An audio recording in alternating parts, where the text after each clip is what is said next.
TruthSeekah and or its affiliates are not responsible for any strange phenomena that may occur during or after listening to this podcast, which may include the following: heightened senses of awareness, psychic abilities, UFO sightings, alien contact, time loss, out-of-body experiences, ringing in the ears, ESP, lucid dreaming, increased synchronicities, astral projection, telepathy, stronger intuition, levitation, miraculous healings, and or remote viewing. Please be advised to listen at your own discretion.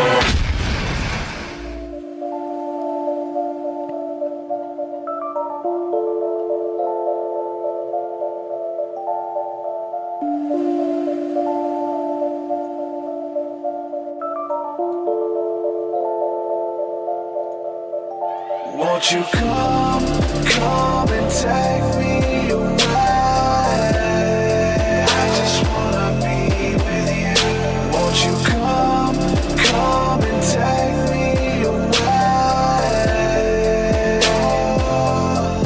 To a place to walk on troubled seas, faith to stand when I don't believe.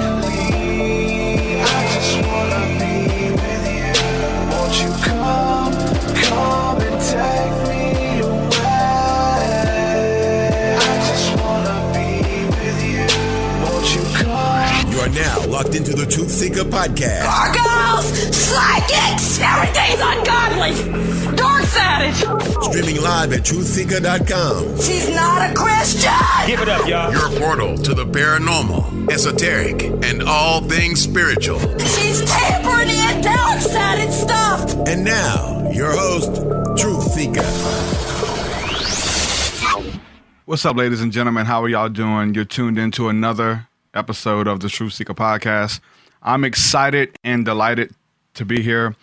We've got a lot going on over here at TruthSeekah.com. A lot of podcasts lined up, a lot of awesome interviews that we've just done. We've just uploaded so many really cool interviews with different guests in ufology and spirituality and all of these topics. This is what we cover here.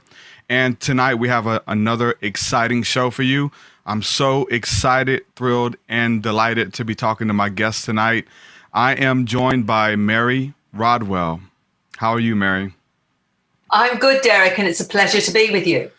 Someone who has opened up the door for many of us. I think you've influenced many of the leading names out there right now in ufology. I don't think that many of us would be doing what we're doing if it wasn't for you in your work and being a forerunner and doing this for, 30 plus years now that you've been in this field doing this stuff, when, some of us were just being born. Some of us were having these encounters as a young child, and you were reporting on them and doing counseling sessions and stuff like that with people who are having ET contact. Can you talk a little bit about what you do and where you started with your work? Well, as you said, that I've been a researcher for at least 20 plus years in this whole field. And I came into it simply because someone came to me and said, look, there's no support groups for this. People just think you're crazy, but I've heard you're open-minded, and told me about his experiences. And what was really important, Derek, with this, it wasn't just about himself. He was talking about his whole family were having these experiences, his partner and the children. So I knew that this was a reality that was affecting not individual people here, but the whole family. And that gave it, to me at least, another level of reality. And as you say, when, you were a young child and what have you, the important thing is that this is intergenerational. And a lot of those younger people coming to me now, like yourself, are actually, been having this going on all their lives. So for me, that was the start and started me on the road of offering support and then creating my Australian Close Encounter Resource Network. And from that, also being involved in a new foundation called the Dr. Edgar Mitchell Foundation for Extraterrestrial and Extraordinary Research. In fact, what we're doing is trying to bring this into mainstream in a way that people like yourself will not feel like there's something wrong with them. In fact, understand this is a very, very important time in our evolutionary history.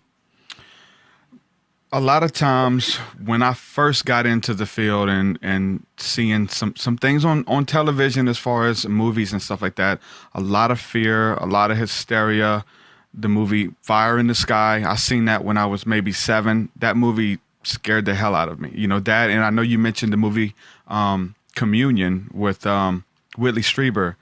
That movie as well scared me. So when there was any talk of ET contact or seeing strange lights in the sky, immense fear came upon me. Even to when it was something that was calling me into the field to pursue it, there was still so much fear there that I would be abducted, taken away from my family, and never brought back. Where does that come into play with overcoming fear to say, like, you know, many people say that ETs or aliens are demonic entities and they want to kidnap you. They want to do these things. Where do we get when people are having contactee experiences and we're not supposed to demonize it? Where's that line there? People are scared to death. It's a very good question, and it's one that I've been dealing with all along, wanting to work out where the fear comes from and whether or not it's just fear of the fact that they're so different, or in fact whether or not something really terrible has happened to them. And often it's because it's unknown and they've not understood. The trouble is with mainstream media, they have demonized it. They've made it this scary, they're out to get you. But with my first book, Awakening, How Extraterrestrial Contact Transforms Your Life, why does it transform it, is what people want to ask. And the reason that I wrote that was what I saw when people get past the fear, they start to understand what's going on. And sometimes that will happen by being informed, getting to know more about this and not just what the media puts out there. But also if they're exploring their own experiences, they have a kind of transformation that they realize has occurred because of their experiences. And by that I mean they have enhanced psychic abilities, they find they're more ecologically conscious, they find they don't want to harm things, they're less aggressive, they find they have healing abilities, they find that they want to change the planet in a positive way. Now, if these beings were so terrible and wanting us to be biological fodder, why on earth would they try and change people in this very special, spiritual and life-enhancing way? And that's what people don't realize. And the great thing with FREE, the organization that we're doing the surveys now, over 600 questions, nearly 4,000 people. Do you know what the thing that's absolutely bites you in the bum is that 85% of them say they would not change these experiences because it's changed their lives in a transformative way. And this is what's not out there. And anyone who wants to go onto the site will see the surveys. And this is what people are saying consciously. We're talking about now several thousands. We've got it in 5 different languages. And the overriding thing is that this is changing people and it's changing them in a positive way. And that's what is not out there in mainstream. And that's why it has to be out in mainstream, because we've got to understand that although, the consensus is they're all out to get you, what we're finding is there's probably only about 10 to 15% that are scared. And often they're scared more because they don't know what's going on, or they don't understand, or they've had human types of fear-based things, which we call MyLab, that are orchestrated to create the fear. And people don't know about that. Exactly. So they think it's all the same thing. And you know what I'm talking about because you're an informed person. But that is being the most traumatic of all of those that have come to me have been due to MyLab, not to the ETs. Yes. That right there is the whole thing that throws a wrench into the whole machine about this being demonic entities or something scary going on, because these people who are having these abduction scenarios have talked about waking up on a ship or in a doctor's office or someplace, waking up with beings around them, but also seeing people in military garb standing in the room watching everything happen. That's the whole MyLab experiments and stuff. And so there's something to that. These military induced abductions, and that's a whole nother story and a whole nother thing to go into. But I wanted to ask you, like, where does, like, as far as the whole contactee thing, because we don't hear the term abduction anymore. When I was a kid, that was the buzzword. Watch out, you'll be abducted. And some people still hang on to that. But as far as in doing the research now, I don't hear the term anymore. I hear the term contactee or experiencer. Talk a little bit about how these different experiences are kind of morphing and changing just in the field in general.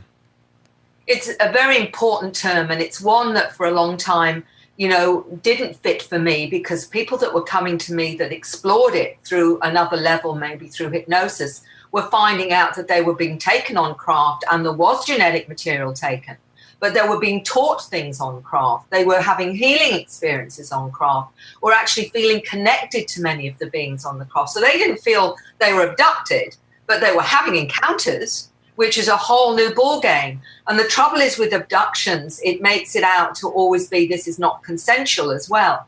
Well, many of them were finding that it was consensual. Mm-hmm. So we had to change that term, which has got such a negative connotation, and change it. Now the word experiencer seems to fit a lot more for people, although there are many that say they still feel like they've been abducted. The abductions often are due to the MyLab, where, yes, they are abducted, but we're having to change the terms because they're not relevant to what most people now are experiencing that we're finding out. And that's really, really important, because we have to change this whole negative understanding that has been so popular in media. I mean, the films that you're talking about, even Close Encounters of the Third Kind, lots of people got triggered by watching that. But then you've got E.T., this wonderful story of this being and what have you. So it's showing a whole new side. And I think Avatar is another one that people really thinking about our mindset and where we're coming from as a very, primitive race, if you like, of rather aggressive individuals that still think in that kind of paranoia. We've really got to wake up and realize that this is the outcome of people who had these experiences, and it is completely different to what was understood a few years ago. So where does the spirituality come into play? Because many people who have had, it's kind of like now the whole ET and UFO phenomenon goes hand in hand with the spiritual awakening scenario, and people are coming to these awakenings, and it's kind of, one way or the other. Somebody can have a Kundalini experience, and then they meet these beings, these higher intelligences in meditation, and then ships show up, and then they're in deep meditation and ships come over their house. And there's this weird link there. But like you said, it's always to the betterment of the person. It's no like at that moment, fear's gone. It's something beautiful. It's to help me be a better person, to bring forth healing to humanity and things like this. Where does the whole spirituality come in to play with that, as far as the ETs maybe wanting us to ascend or wanting to teach us about our true selves? Very good question, Derek, and I'm really glad you brought it up. What we've discovered with Free, and because we're working with neuroscientists, professors of psychology and astrophysics and what have you, what we've put together is an understanding that this experience can be the catalyst for this experience can not just be seeing UFOs. It can be after a near-death experience. It can be after a Kundalini awakening. It can be after some kind of spiritual practice. Even, taking ayahuasca, for example, what that does is shift our consciousness to another realm of awareness where we can then see what's in the other realms, which is, you can see your spirit guides or angels. You can see these non-human intelligences. You perceive this greater realm. Some would see even fairies, for example, or higher spiritual beings.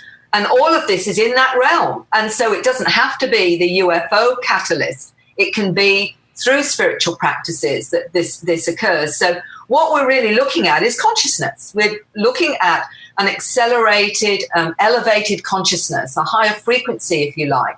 And this can happen through, your interactions with these beings through seeing a UFO or whatever, or through, a near-death experience. So it really is, what we're looking at here is a shift in human consciousness that can happen in different ways for different people.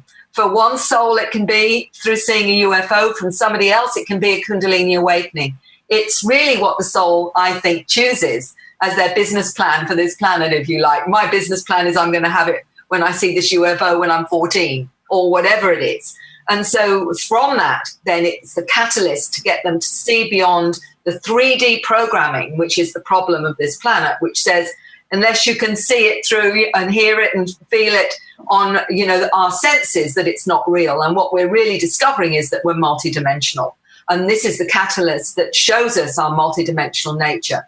And all the wonderful things that happen from that is the changes in somebody spiritually. They start to care about the planet.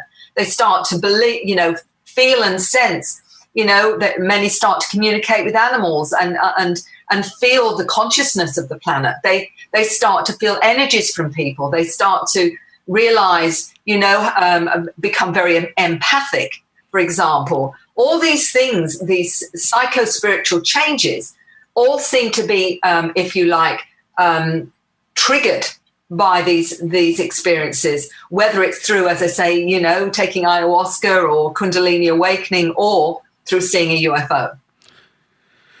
That's true. Those plant medicines seem to melt away this matrix, you know, and what we think to be real or what we think to be everlasting. Even, I think it's funny because, like, even in the scriptures, Jesus says to focus upon the things that are eternal, love, joy, peace, and these things. And when you have those encounters, whether it is through a psychedelic, you are in touch with the divine. And I think there's something there, whether it's just this spark of awe, you know, whether it is, you take the medicine, the sacrament, or you see the UFO, it sparks this awe and wonder. Or you watch Avatar. Like, many people watch the movie Avatar, and that sparked their awakening of wanting to protect this race of beings. Like, when I seen it, there's so much revelation to that movie of what's going on now with our Avatar self. That being said, versus a picture of what kind of already happened, almost like a history movie of sorts. But people are seeing these things, and it's just sparking awe and wonder in them to make them know that there's something that's real beyond our five senses. And most of us can feel it deep down, and we know, and we have with these weird dreams and are having these different memories, and people are having awakenings and stuff, and they're looking for people to confirm it. And so where you were some time ago, you were a therapist and a counselor, correct? And people were having problems, and they would come to you and they would share their stories, but their stories tend to go into the supernatural and paranormal. Is that where everything started for you as far as looking into this stuff? Can you talk a little bit about that?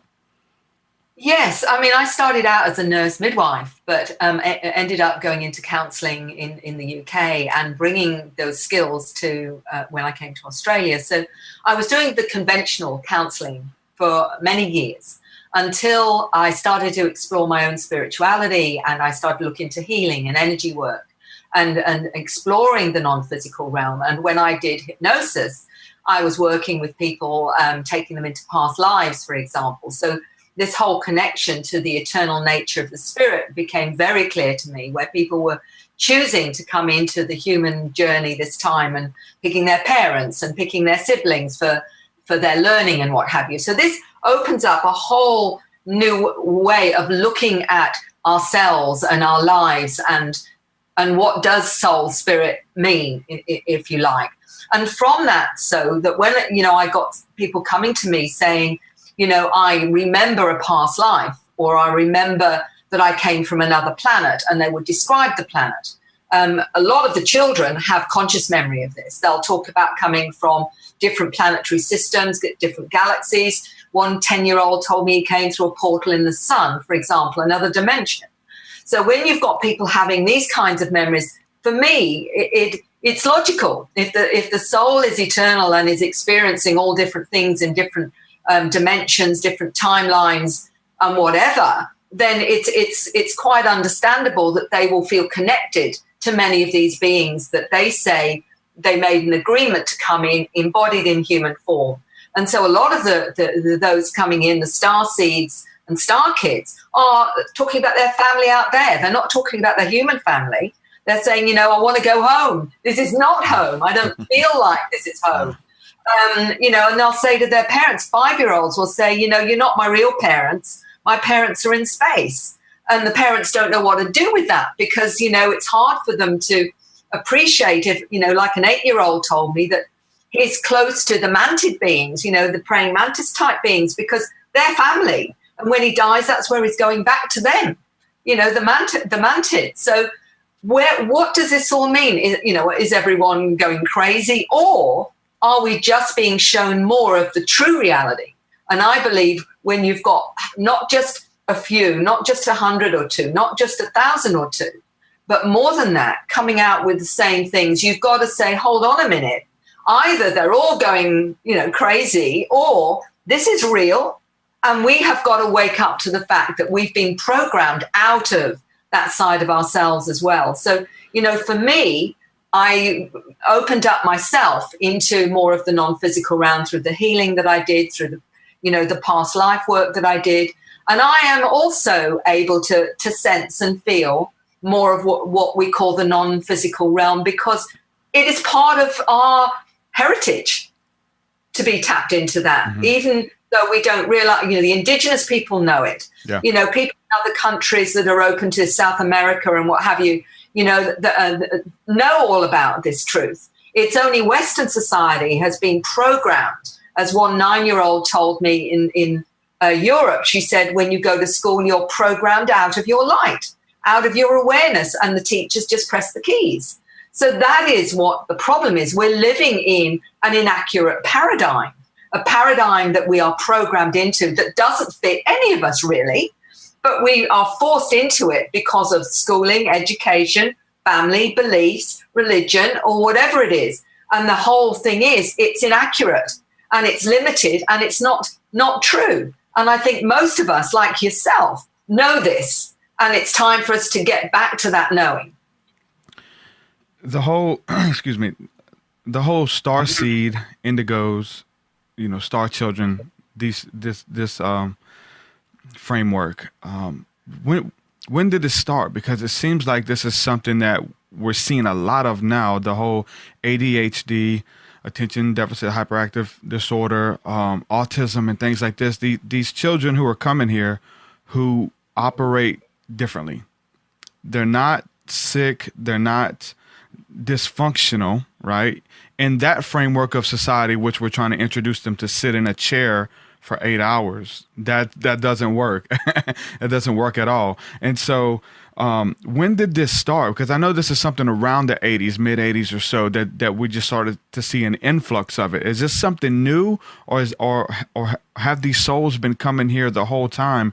And what's going on with these children who think differently, who are essentially teaching us how to smile, teaching us how to dance, teaching us how to relearn and rethink the way that we do things? Like, is this something new, or has this been going on since the 60s and way before that? Is this something with the flower child movement? Were they some of these people trying to get answers, Very good question. I would like to say that, I believe Nikola Tesla was probably one of the first starseeds, and because he was autistic, he always got information through visions, was a vegetarian and what have you. But I do think that there's been, if you like, an acceleration of these new types of programs. And certainly I think 60s, they call that the first wave of, 50s, 60s, even 40s. And my feeling is that it's been accelerated because as soon as we got technology that meant we could go into space, many of these intelligences were very worried about how primitive we were. And I think that they went into a concerted effort to shift and change our consciousness. So what we're seeing through all those years is a gradual shift in each generation where they became a little bit more awake and a bit more different. And people say, are they dysfunctional? They can't operate in our society. The whole idea is, I believe, these intelligences wanted to be sure they were not programmed into this inaccurate 3D, that they had to be programmed so that it was too hard for them to be programmed.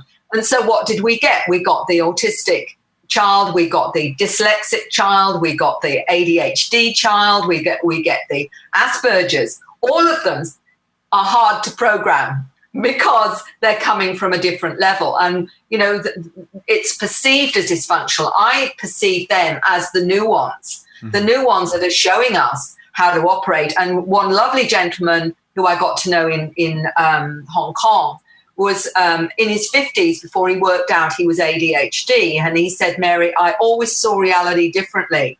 And he wrote the book Close Encounters of the ADHD Kind. And he retranslated it into always dialed into higher dimensions. Oh, wow. And that's how he changes his ADHD. Okay? I like that a lot better. Of course, because, what we found with the autistic children, for example, many of them are telepathic and it's not recognized, but they are being tested to be, and they're finding that they're telepathic. So you've got, this is the upgrades that we're going into being telepathic. We're going into that side of ourselves as we upgrade and what have you. The dyslexics, the reason they don't operate well here is because they are seeing things from a multidimensional perspective.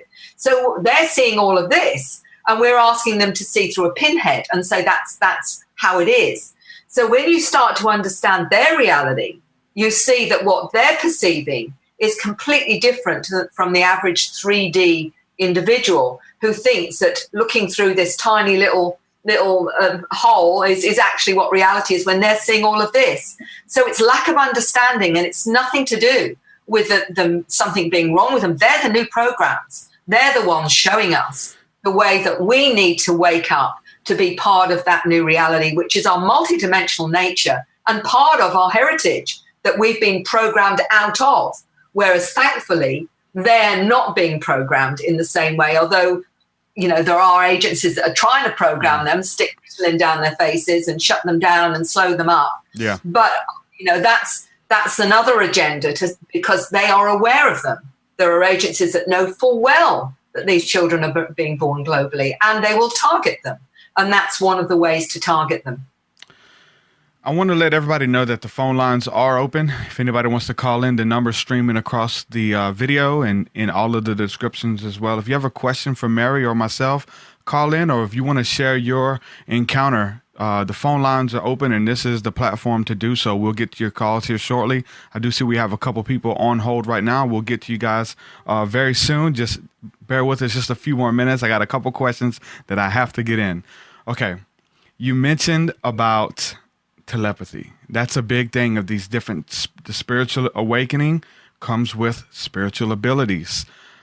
Trying to figure out how these things work and are they real? Always having a fascination for this. And people are going through life and they're hearing voices. They're picking up on energies around people. They get around certain people and they're able to feel fear, love, joy, whatever that person has, they're able to feel it. And people who don't know the framework for telepathy or psychic abilities and things like that, they don't really know what's going on. It can create a lot of problems. That's why the work that we're doing is so important, to let people know that, first of all, they're not alone. First of all, there's a scripture in the Bible that just speaks out to me. It just in my studies, and it says, "The spirit of the prophets is subject unto the prophets," and what that means is that it takes a prophet to teach a prophet. Because those who are prophets are into the prophetic and they're able to be very sensitive to the prophetic giftings and abilities, the ESP, the hearing voices and seeing open visions, having dreams where they're taken out of their body, traveling to heaven in different realms and things. So when we try to go to the clergy, or we try to go to the government or to the medical industry to get help, they can't help us. So the spirit of the prophet is subject unto the prophets. That's why it's high time for the prophets of God, those who are called with these abilities, who know some stuff, who have some understanding of the spirit realm, how it operates and what's going on, to teach those who are younger and just to let them know. Like I said, first of all, you're not alone. What are some of the cases that you've seen? No, let me ask you this. Have you seen people who have come into that intuition, those telepathic memories and hearing things, and being able to take that, function it, and put it into their lifestyle and operate with it, and not just put it aside, but embrace it. Have you seen that?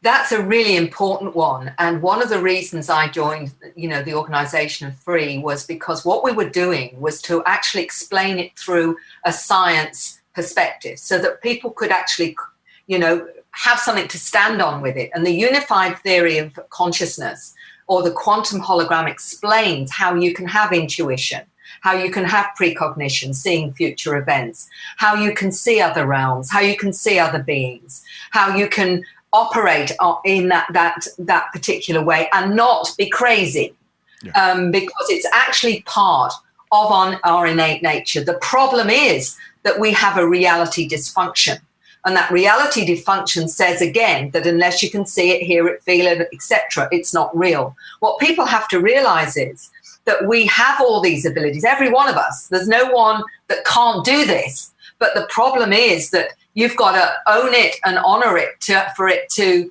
allow you to use it. If you completely dismiss it, or, that feeling of someone going to phone and they do, or the feeling I shouldn't go there today and you're glad you didn't because something happened. That's you using your multidimensional senses, your intuition, that feeling, that knowing, that sensing. You might get images, you might get a sense about somebody. Everyone gets a sense about someone who isn't very beneficial for them or whatever. Yeah. What are you using? You're using your multidimensional awareness to do it. The problem is that as soon as you say, well, I'm hearing voices or anything like that, oh, you need to see a doctor. There's a good medication for that or whatever. So that's the problem with all of this, Derek, is that we're not in this society, Western society, allowed to honor that feelings, those knowings, those senses, or the fact that we may get something in our head that says, don't do that today, it's not going to be very helpful. And if we listen to it, it actually is helpful. Yeah. So we've got to move back into our multidimensional acceptance. And this is really important with this particular phenomena. Yeah. That's what I've seen. It's almost like a muscle in a sense. So, we talk about the third eye. The more you use it, you get used to it. I can remember some of the first times having those senses and okay, is this in my head? Is this imagination that I want to happen? And being, very vivid visions of seeing what could happen if I do this, if I mention this to somebody, and seeing the outcome. But there's that fear to step out. And when I started to step out and see things happen in the spirit realm, and even in, further down the road in synchronicity, and see things line back up, you learn to use it as a muscle. You learn to trust it. I would say, okay, but just stepping out sometimes is so hard. And we got a lot of comments right now. People are saying that they want the mentors, they need the help, and just encourage you guys, man, to step out. If you're in the marketplace and you have those feelings of just being there for somebody, letting them know that, hey, I hope you have a great day today. You know what? You're an amazing person. If it's speaking a kind word, even something as small as that, this is what we're talking about. Just incorporate it into our daily lives. That can change someone's life just by giving them an encouraging word.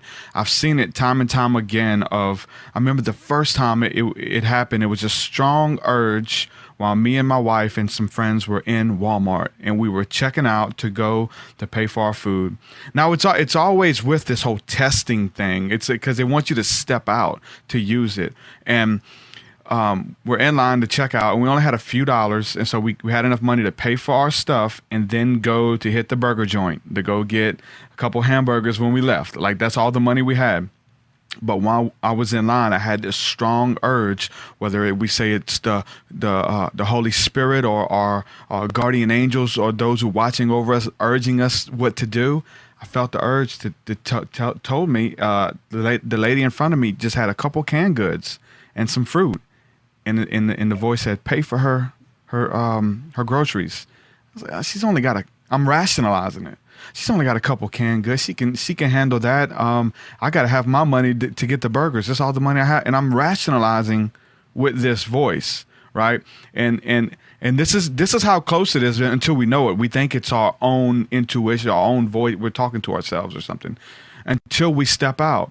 And I wouldn't have stepped out. I didn't pay for the lady's groceries because it was only a little bit and I needed my money.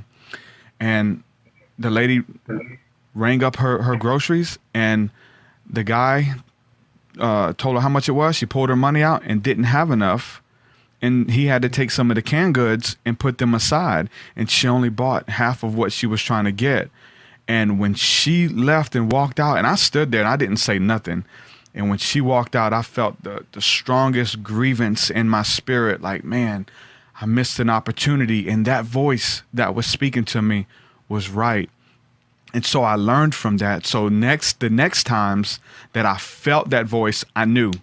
I never wanted to feel that grievance again, that I did something wrong or didn't obey the higher consciousness that was there. And that's how we learn, through practical experience. So step out, guys, when you guys are having those feelings, man, in your day-to-day life, and it's small. We always think it's going to be something really big. Like, it's got to be something really big. Like, I'm going to say this, and I'm going to tell this person their future, and they're going to start crying. Sometimes that happens.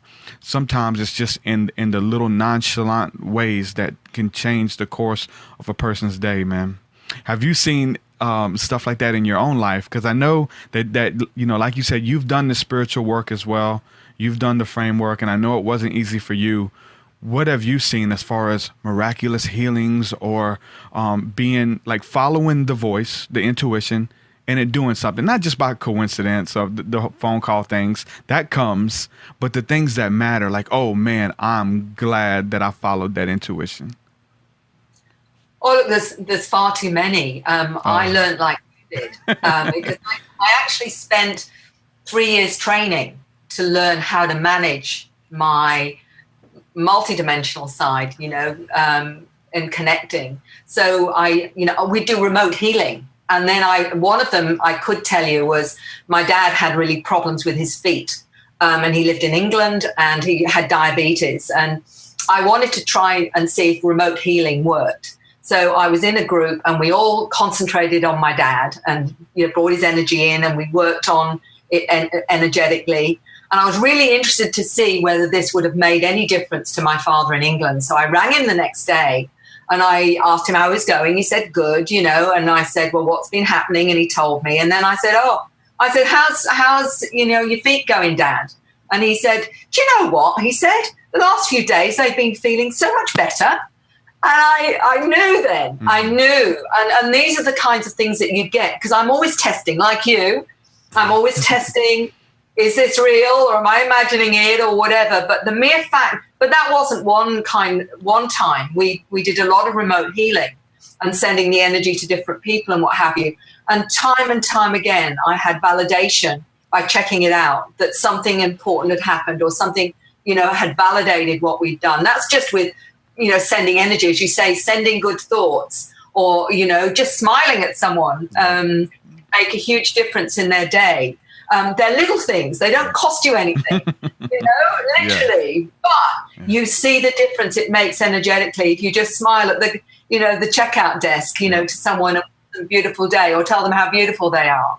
You get the face lighting up. Oh, thank you. The day's made. And all you've done is say something really kind.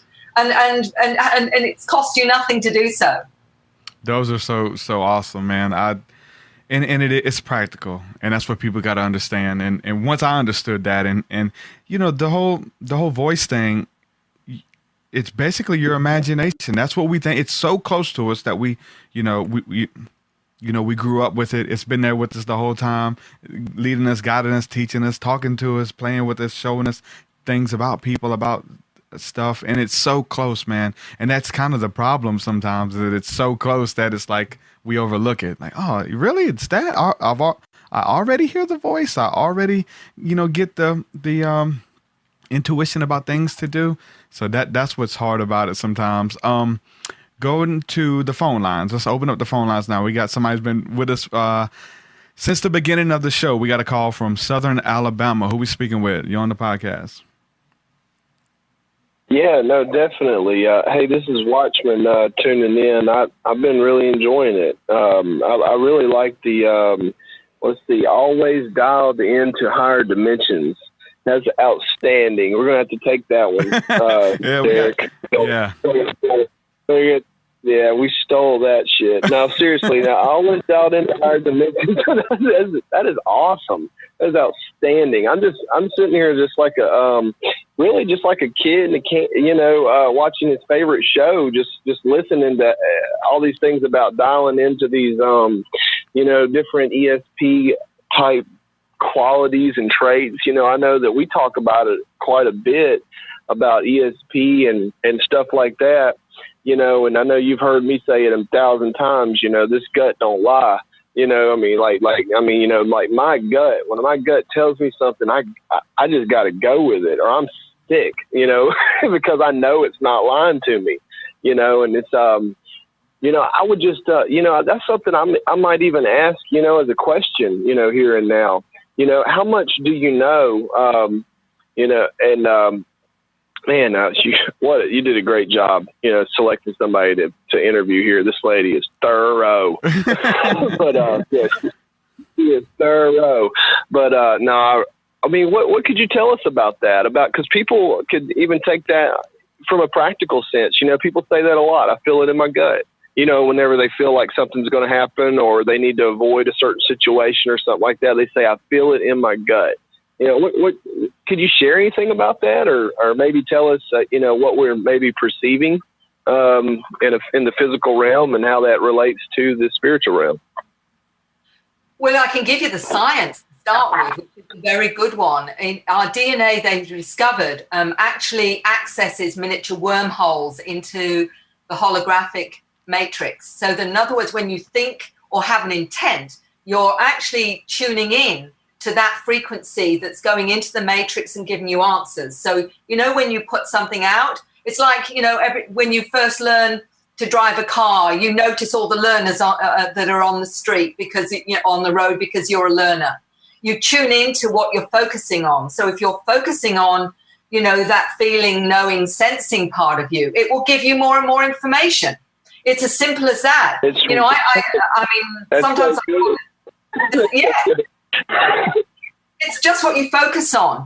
You're actually sending out a frequency through your DNA, which accesses these wormholes into the matrix. That's how it works scientifically. But on a sensing, knowing level, the more you honor the information that you feel, sense, know, this wonderful knowing that you have, if you listen to that, it will continue to offer you information. It's just that a lot of people switch off from it. They think, oh, well, I didn't work that one out logically or analytically. That's not how your multidimensional works. Your multidimensional is sending out a frequency. It's sending out intent. And from that, you pull into you the information that you require. If you listen to it, it will just get better and better, and you'll feel and sense it more and more. That's so true. That's, you'll feel it through your body. It'll be a buzz that you get and you think, oh gosh, I really know that. That's really right. That's what we have to teach, and what children and everyone needs to be shown how to do. No doubt. Absolutely. Yeah. Like I was saying earlier, I'm just like a little kid watching their favorite show, just listening to you. I really appreciate it.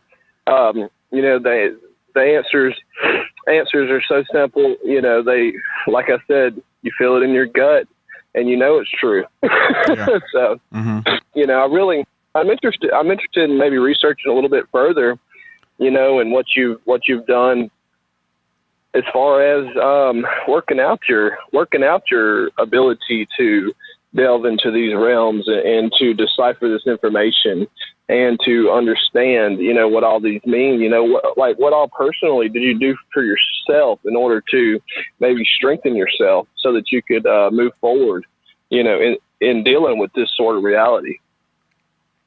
Well, I spent 3 years training how to work with my non-physical side. And by that, I meant learning different types of healing. I learned, all sorts of other ways of expanding that side of my awareness. And after 3 years, I learned to trust it. And I also, felt I could tap into what you call my non-physical team, which is energies that you feel around you that can actually communicate with you if you're prepared to listen to it. And it's a bit like a telephone link. You ask the question, the answer comes. You ask the question, the answer comes, and it comes in instantly. You don't think about it. It's just there. It's there as you're thinking the question. It's there. And that's how it works. It's very, very, very simple. Yeah. We just got to That sounds outstanding. Yeah, we just have to learn how to hear it. No doubt. No doubt. All right, Watchman, brother, thanks for calling, man. Me and Watchman do a lot of music together, and I sent you some lyrics before the show, and was about a new song that I'm working on. And to touch, I want to just talk about the topic a little bit, because you mentioned Close Encounters of the third kind. We have the first kind, second, third, fourth, and there's something new now, right? There's this new term out there, the CE5, Close Encounters of the fifth kind. Not where you see a light in the sky, or you see an apparition, or you see an alien, or they contact you, but the other way around, where you contact them. And that's what the new song is that I'm working on. I sent you those lyrics. Where does that come into play? As far as maybe even, like the lyrics said, going out there, sitting in the field, going out there under the night sky, looking up at the stars, trying to make contact. Have you have any experience with that? Have you seen anything? Or should we even do that? Some people say you should not try that.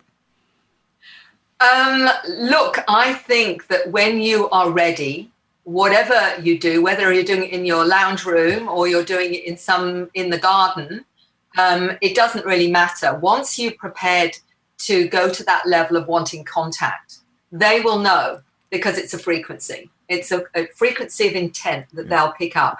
Yes, it's nice to do it with a group of people, and a lot of people have profound experiences. I had one really interesting one when I was in Tepoztlán in Mexico, where Carlos Diaz actually saw the light ships, and we did a meditation in a field not far from where he saw all the light ships, and it was being filmed by one of the researchers in Mexico, and there were three of us that felt when we were doing the meditation with our eyes closed, felt this bright light, and I was actually quite cross, thinking it was the filmmaker with a spotlight coming down, and thinking, I wish he'd stop doing that because it's interfering with my meditation, Mm-hmm. And afterwards, three of us saw this bright light within the circle of the seven of us. And the filmmaker was terrified. And we said, why? He said, because this strange mist came over you. And he said, I got terrified, and he'd moved out of the way, so he wasn't there. And yet we'd seen this bright light in the middle of this. And obviously, and afterwards, I'd got lovely images of orbs of light and what have you around. So what I'm saying is that if the intent is there, I believe they can contact you anywhere. But it's sometimes nice to do it in a group and make that kind of contact, because we're sending out to them, we're ready. We're sending out, we want an interface with you. And that's what you can do also in spiritual groups, is you can call in these intelligences and you can start to feel their energy. And that's something I felt. And then you can have a communication, because we are all telepathic. We all have the ability. It's just that it's like anything. You don't use it a lot, it isn't going to operate so well. So it's like everything. It's learning how to remember that you can do this. And the intent itself will get you on that path. I wanted to ask you as well, while I had you, concerning the different nuclear bombs and stuff that we have, and some of the testing that they've been doing, and some of these testings that they've done. They've shot rockets up, and there's video footage and testimony, and just tons and tons of testimony and videos of these ships coming and shooting beams at the rocket, and not detonating them, but basically paralyzing the rockets, and they just fall down and they're duds. Nothing happens. And even other scenarios where there's asteroids headed towards the Earth. Even the one I believe it was in Russia, maybe 4 or 5 years ago, came through the atmosphere, And right before it hit, there's video of a craft flying next to it, shooting it with a beam, and it dispersing. Where does that come to play? Because people are saying, well, if these things are the enemies and these things are, malevolent and want to hurt mankind and things like this, like, where does that come into play? And what do you know about them being our protectors and overseers and have been here since the beginning? This isn't something new, but they've been here way longer than we have. All of that. I can tell you in terms of, them being around military bases, basically deprogramming the nukes. And they've done that in Rendlesham Forest in England, in Suffolk, but also they've done that in the US in many military bases. And one of the gentlemen that speaks about this is Robert Salas, who's actually a friend of mine. And we've talked about this several times where, outside the base that he was on in the 60s, there was craft seen and basically sent beams of energy to deprogram the nukes there, and that we believe happened in Rendlesham Forest in Suffolk as well, but many other places that the local, that most of the public don't know about. So they really don't want us using nukes, the nuclear power, for bombs or anything else.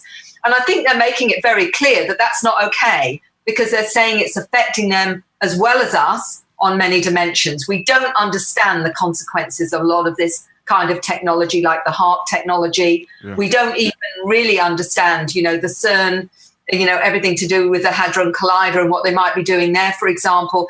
They're playing with global physics in terms of ways that the rest of the public don't even know about. And that is a big worry. But I do think that they won't allow us to destroy ourselves. And I think the reason they're sending so many of these new humans, I call them, the new programs, because they are, if you like, are superhuman. They're going to be the ones that will be able, they know what truth is. They can look at you and know whether you're lying. They know that governments are lying. They know about the fact the moon is artificial. They know that we've been to both the moon and Mars. They know all the agendas. They know about the chemtrails. They know all of this because they're educated off-world.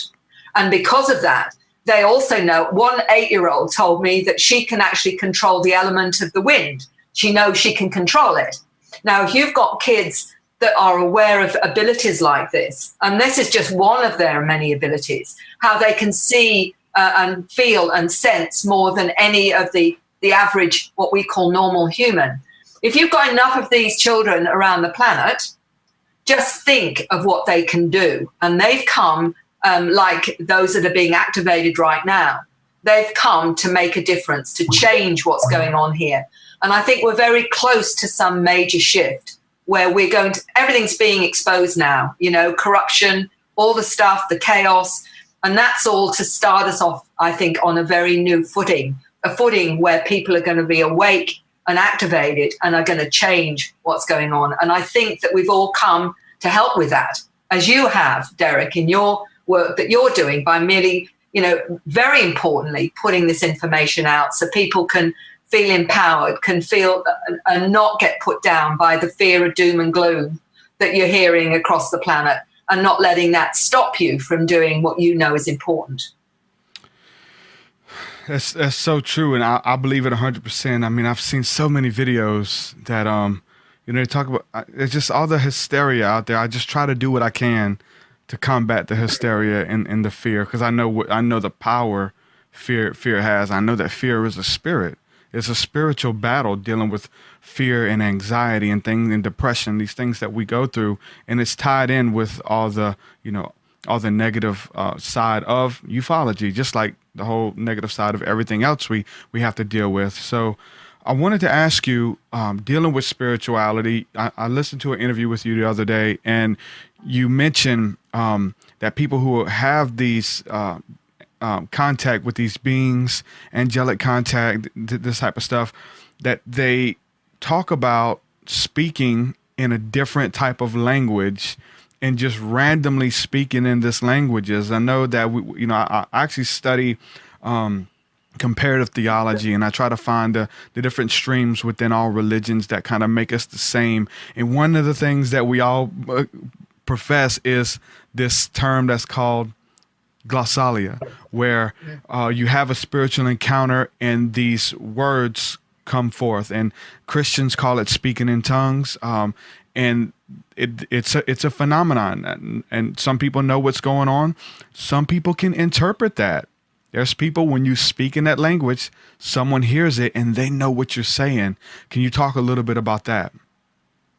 Yes. It's fascinated me that those that have contact often will start to come out with what they call star languages or light language. Light language, yeah. Universal language. And there seems to be a different kind of understanding with some. But I was speaking to a mother whose 9-year-old speaks one of these light languages to her.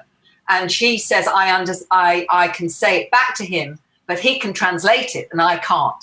So this is a 9-year-old that will operate through this light language. My understanding is some of them come from the star languages from their star heritage, but some of them are packets of information. One of the young men that speaks one of the light languages said that it's like the dolphin's language, which conveys images through the language. The way that dolphins operate, they're conveying images through that particular language. But the whole thing is a frequency that's actually affecting people. So somebody who hears this can sometimes get really emotional and not know why. Yeah. But what it means is that it's triggering something. Yeah. It's activating something in them, their DNA that resonates to that. And it may be the Pleiadian, or it may be, something from, Arcturus or whatever. They're actually resonating with our ET DNA because we've all got it. We've all, some believe we've got 12 inserts of ET DNA within us. And as our frequency rises, we are then accessing our extraterrestrial DNA. So when someone says, I'm Pleiadian, their frequency is resonating to the Pleiadian ET DNA within them. So, that's how it's happening. But these languages trigger it, just like the crop circles trigger awakening, just like some of the scripts that people do, some of the artwork people do, some of the music frequencies that, because it's coming through on the music frequencies with star seeds. Oh, yeah. And they're triggering and activating DNA as well. So all these different ways are shifting our frequency and raising our frequency so that we can access more of who we are. Words are vibrations, thought forms are vibrations. They have a vibrational frequency to them that can be measured. And so it's the same thing with this speaking in tongues or the light languages. Usually it's a feeling, and the feeling rises up and is communicated through an angelic language.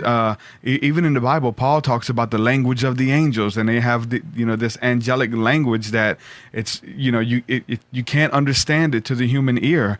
But with my own studying and my own trying to figure things out, right? I've wrote down some of the words that I say. There'll be times where I will speak in that heavenly language, and there'll be phrases that I say over and over. And I was like, well, let me write it down. Let me see if I can look this up. Am I speaking Scandinavian? Because it's been said that sometimes that these are actual languages, a lot of them dead, maybe ancient Hebrew, which is a dead language, Sumerian, these languages. Let me look them up and see if I can find anything. So I wrote a phrase down, and the phrase that I was saying was Makateo, Makateo, Makateo. And I would say that in a sentence with some other stuff, but that was one that stuck out. So I said Ma, and I just spelled it several different ways, MAHKAHTAO, looked it up, nothing. And I put it all together as one word, and I found out that it was an actual word, and it had meaning to it. And get this, the meaning that was coming through was hope for humanity. The word, I believe it was in Scandinavian, that meant we have hope for humanity. Isn't that strange? And get this, the main character on the movie Avatar, the other tribe, the Avatar tribe, their second down leader, the warrior, his name was Makateo. Makateo. I was like, wow, this is something, and how it all fits in. And it's like, man, I didn't even know we could try to interpret our own light language and find and get these messages of what our spirit is crying out.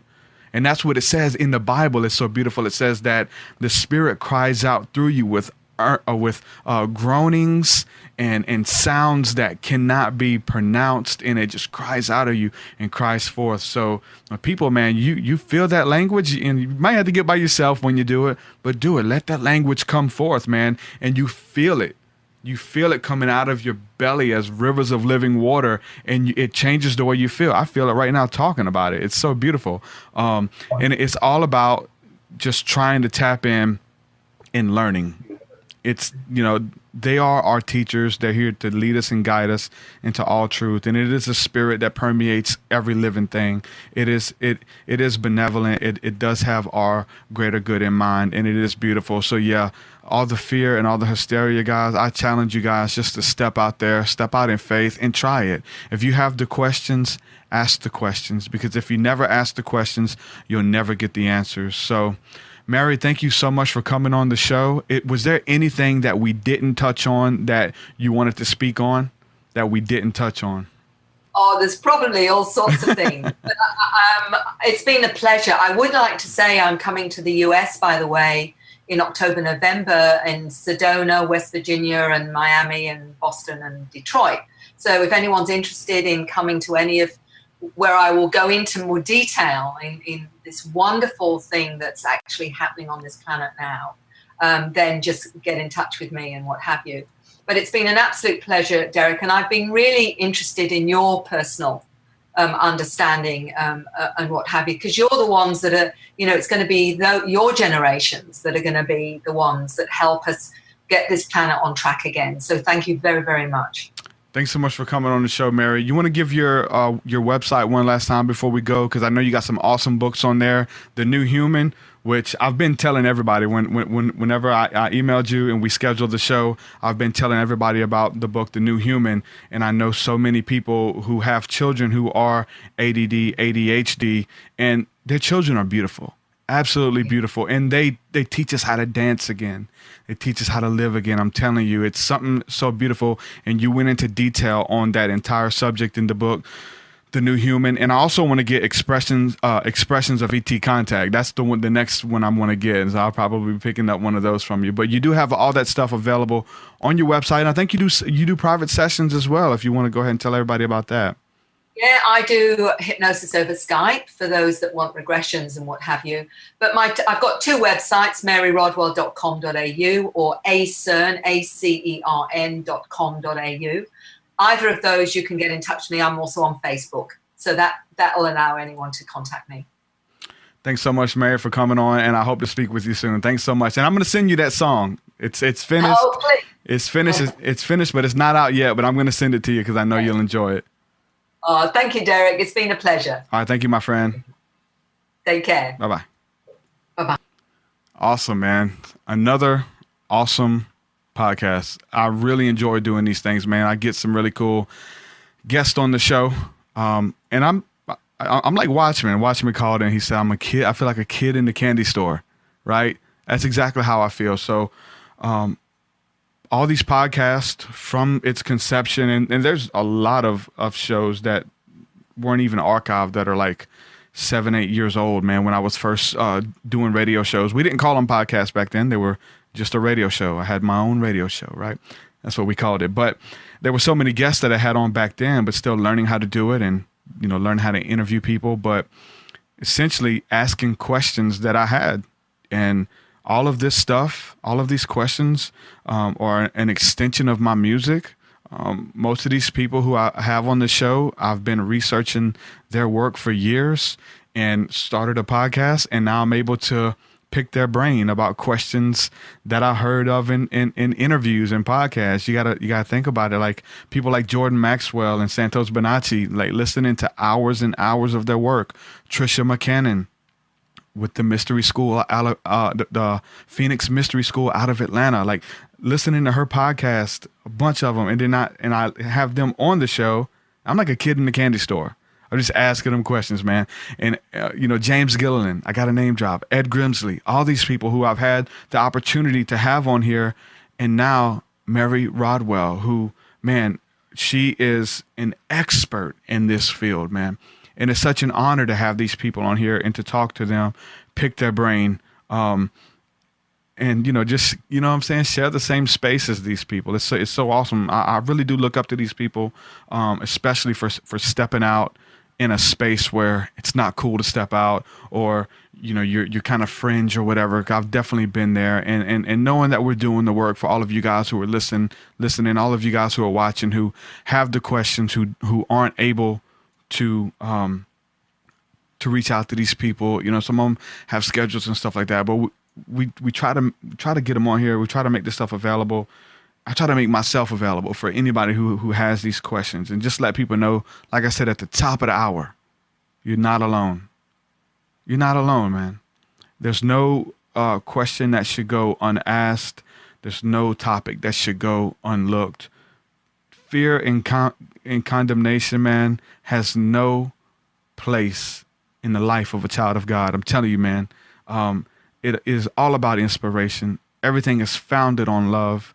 We walk in this. My music is breathing and oozing inspiration for others. I enjoy all of the feedback that I get from people. I don't even know what to do with the feedback anymore. I get so much, honestly. And I've shared this many times, that at the very beginning of my awakening and doing the music that embodied the awakening, all the positive comments, I saved them all like on a notepad. And I mean, it was like 100 of them. And every positive comment I got, I saved it, because I knew the negative ones would come, right? And I knew I would maybe get to places where I don't know what the future holds, or I don't know what I'm supposed to do with my life or whatever. And I'd go back and read these comments and say, you know what? I'm impacting people's life. The music has had an impact, and I'm going to keep doing it. And I just read those comments, and it just motivates me. But I've gotten to the place where I get so many of them, and it doesn't go unlooked. So if you want to reach out, totally reach out. It doesn't go unlooked, but it's so frequent now. And I'm thankful for the work that God has allowed me to do, and to reach out to you guys. And you guys see me as someone who will listen, essentially, right? Isn't that all it is? Is just someone who would listen? And like I said, it's practical, guys. It ain't even nothing deep. Like I love all the deep stuff, but all the deep stuff, it does not embody in something practical in the way we treat people, the way we treat our family and our friends, and our coworkers and things like that. Then it doesn't mean anything. If we speak with the tongues of angels but have not love, we are simply but a resounding gong. We're just clanging cymbals, making noise, tooting our own horns. It's all about love. Each and every one of you, I challenge you to come back to love. Come back to your first love, man. Remember why you started this stuff, guys. Every single one of you, man. Just remember where you started. That's the place of beauty, man. To remember where you started. I got to give a shout out to everybody who's supporting on Patreon. Talking about the love and support. Patreon, man. www.patreon.com/TruthSeekah. The link is in the show notes. It's everywhere. This is how you guys help support what I'm doing, what I'm building here with the music and with the podcast. Essentially, that is helping so much, and it's so much encouraging, because like right now, when I first started, the numbers would kind of shift a little bit, and I'd have 5 people support, then it dropped down to 3, and then 2, and then 10, and then 5, and it would go back and forth from month to month. But now to see the numbers being consistent, and more people saying, you know what, TruthSeekah, I appreciate what you're doing. I love the podcast. I want to help you, and I want to give $1 a month, $5 a month, $10 a month, $25, whatever it is. We have people giving different numbers. Dan Oskopinski, shout out, gives $33 every month. $333, baby. So that, you know what I'm saying, that you guys would actually fund it. I know $5 isn't a lot. Even $1, like I'm just appreciative of all of it, and it goes a long way. All of this stuff costs money. This microphone costs money. These lights, there's a light right there. Like all of this stuff costs money. I'm a full-time father, a full-time truck driver, podcaster. I work for a living, and I'm trying to make music as well. So every little bit that you guys do, it goes a long way. Whether you are giving financially, whether you are just leaving comments and reviews on iTunes. Definitely do that, man. Go to iTunes and subscribe. That's where like the numbers are. Go to iTunes, give us a rating and subscribe there. It means the world. And if you do that right now, we do have a contest that we're doing. We're giving away my Spiritual Alchemy jacket. I don't know if you guys seen it, but it is on the Facebook. It is on the YouTube. We have the Spiritual Alchemy jacket with the person who's ascending to higher consciousness.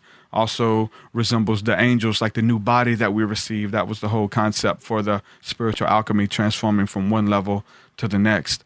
That album cover is on the jacket, sublimation print on the jacket. We're going to pick one lucky winner for whoever goes to iTunes and leaves us a comment there and leaves us a rating.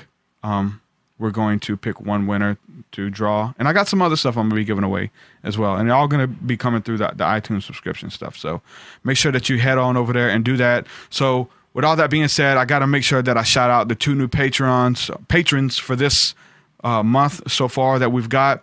The homie Smokey, which is Michael, I believe your name was. He hit me up through email. He hasn't even heard my music, has no idea I even rap, but he found the podcast. He loves it. He's listening. He's supporting. He hit me up through email, just asking me questions and stuff, and trying to respond to him and make sure I answer every question, man. So thank you so much, Smokey, for that. I see you, man. Thank you so much. And also the homie Cole, and I've been wrestling with your last name, Cole. Cole Pogue, Pogue, Pogue. Thank you so much, man, for repping the music and supporting what I'm doing. Everybody in the chat room. Thank you guys. Holding it down, man. I'm watching all these comments come down. You guys got to call me, man. Call in and say hello. Taylor, dude, you've been supporting for a very long time. You got to call in and say hello, man. The next one that we do, catch me live, call in and say hello. I want to talk to you guys, man. Everybody there, Bible reader, KGF interviews, everybody, man, who's just holding us down in the chat room, and everybody on Facebook, man. It just means so much. So with that, I'm going to say peace and shalom. I want each and every one of you guys to have a blessed night, and just know, man, winter is coming, man. Winter's coming. That's right. So I love each and every one of you guys, and we will holler at y'all later. Peace, peace. Shout out. Your way so much higher than mine, so much higher than mine, so much deeper than mine, so much deeper than mine. Well, that does it for this episode, folks. To hear more episodes of the TruthSeekah podcast, head over to truthseekah.com. And if you're wanting to support the show and get rewards, go to our Patreon page at patreon.com/TruthSeekah.